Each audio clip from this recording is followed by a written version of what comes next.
Audience entre le secrétaire exécutif à la Commission nationale des frontières de Côte d'Ivoire, KNSI, Diakalidia Konaté, ambassadeur pour la Côte d'Ivoire, et la directrice de l'affiliation à la Caisse nationale d'assurance maladie, CNAM, Karidéji Akone, ambassadrice adjointe, ce jeudi 3 février 2022 à Abidjan.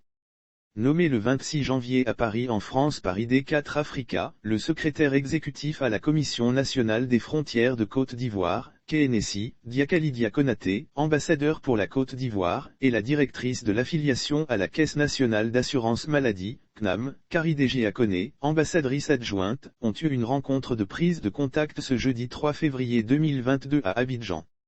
Définir un planning d'activité à cette occasion, les deux nouveaux ambassadeurs ont arrêté le planning des activités qu'ils devront mener au cours de cette année en vue de rendre plus dynamique l'identité numérique en Côte d'Ivoire.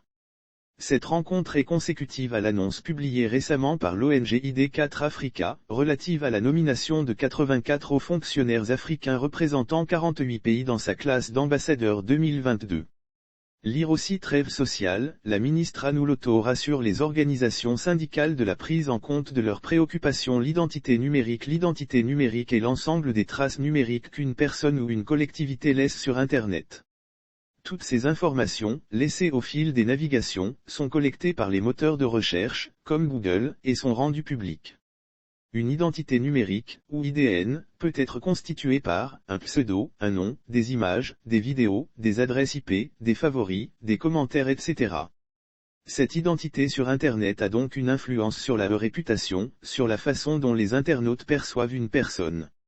En résumé, l'identité numérique est l'image que vous renvoyez sur Internet, votre image virtuelle, dématérialisée. Cette identité virtuelle se crée par le biais des réseaux sociaux, comme Facebook ou Twitter, ou des publications sur un blog. Augmentation du nombre d'ambassadeurs avec 33% de femmes au regard du rôle important que jouent les ambassadeurs dans l'écosystème de l'identité. L'ONG a procédé à une augmentation du nombre de ses ambassadeurs, 65 personnes en 2021, avec une augmentation significative de la représentation féminine, dont le taux est passé de 24% l'an passé, à 33% cette année. Le programme des ambassadeurs s'est développé au fil des ans pour devenir un pilier majeur soutenant l'agenda ID4D en Afrique.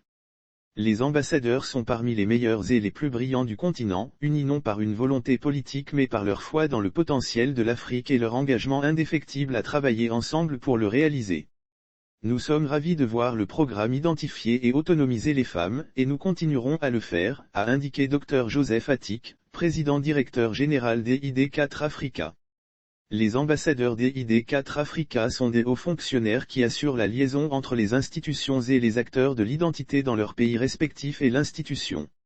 Lire aussi classement des hôtels, restaurants et maquis, installés. Les membres de commission signent la charte de bonne conduite depuis la création du programme en 2016. Les ambassadeurs ont veillé à ce que les priorités et la présence de leur pays soient bien représentées dans toutes les activités des ID4 Africa et ont été les principaux défenseurs des transformations numériques de l'identité.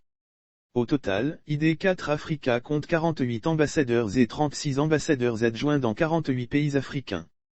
Présentation de ONG ID4 Africa. ID4 Africa est une ONG qui accompagne les nations africaines dans leur démarche pour développer des écosystèmes d'identité robustes et responsables au service du développement et de l'action humanitaire.